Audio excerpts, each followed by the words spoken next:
4.14 용어 하나하나의 의미. 창조주이신 하나님을 아는 방법은 일단은 성경을 통해 알 수 있는 거고 최상은 성령님을 통해서 아는 거다. 누군가의 가르침을 통해 아는 거라면 그 누군가도 결국은 성경이나 성령님을 통해 알았을 것이다. 사도들이 그랬고 대표적으로 바울 선배가 그랬다. 성경을 통해 삼위 하나님을 안다는 것은 신비스러운 일이다. 왜냐하면 글이나 말로 보이지 않는 어떤 것을 표현함은 꽤나 한계가 있기 때문이다. 단순한 명사와 추상적인 명사, 단순한 사실적 문장과 추상적인 개념의 문장은 각자 사람들에게 그 이해 정도가 너무나도 다르기 때문이다. 성경의 구약이 왜 그렇게 이야기식, 즉 역사적 기술 방법으로 쓰여져 있겠는가? 보이지 않는 분, 보이지 않는 일들, 너무나 추상적인 개념적인 일들을 조금이라도 더 눈에 보이는 사실적이며 구체적이며 손에 잡히는 일들로 이해시키기 위함이다. 만약 구약을 신약같이 편지 같은 형식으로 써버리면 얼마나 이해하기 어려울 것들 천지이겠는가. 하나님의 사랑을 글로 묘사해보라. 아브라함의 믿음을 글로 표현해보라. 모세의 심정을 편지체로 써보라. 표현하기도 어렵지만 설령 하나님이시기에 가능하여 글로 묘사했다고 해도, 우리는 그 글들을 전부 암기한다고 해도 머릿속에 그려지는 것들이 아무것도 없을 것이다. 그만큼 어려운 것이다.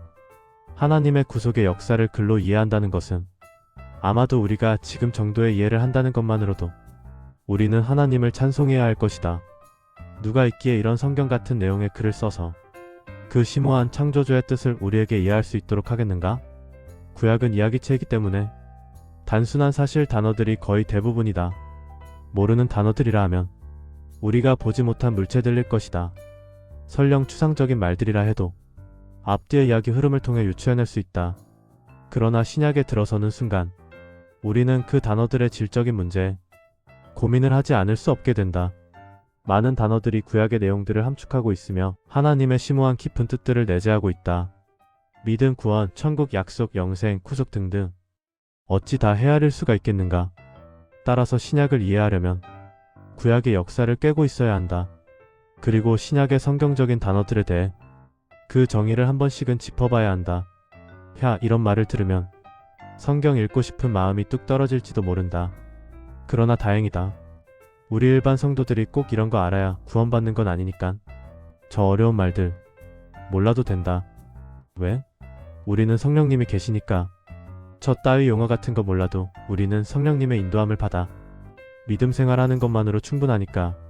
그러나 적어도 믿음 생활에 대해 남에게 얘기하고자 하는 성도들은 알아야 한다. 신약에 나오는 용어에 대한 개념을 특히나 교회의 지도자들 그리고 누군가에게 전도를 하고자 하는 성도들은 꼭 마음만으로 믿음에 대한 추상적인 개념을 가지고 있는 것과 그 마음의 믿음을 입으로 표현하는 것은 다르다.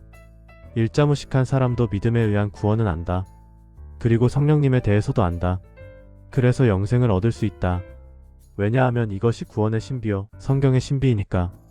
그러나 이런 사람이 자신의 믿음을 입으로 표현할 때는 좀 다른 문제가 생긴다.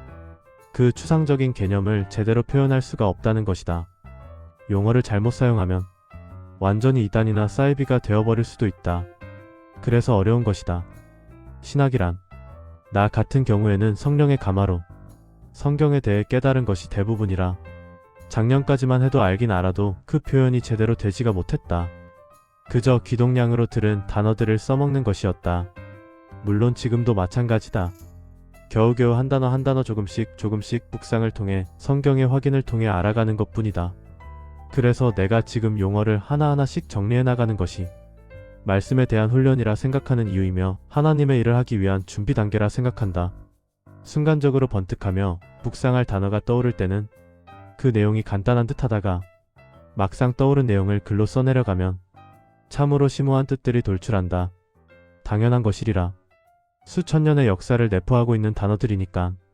그래서 단어 하나하나에 하나님의 뜻이 들어있으며 하나님의 마음이 들어있음을 알게 된다. 또한 단어 하나에 성경 전체 내용이 담겨있음을 깨닫기도 한다. 이것이 바로 하나님의 일을 하는 우리들이 성경 단어 하나하나에 집중해야 하는 이유이다.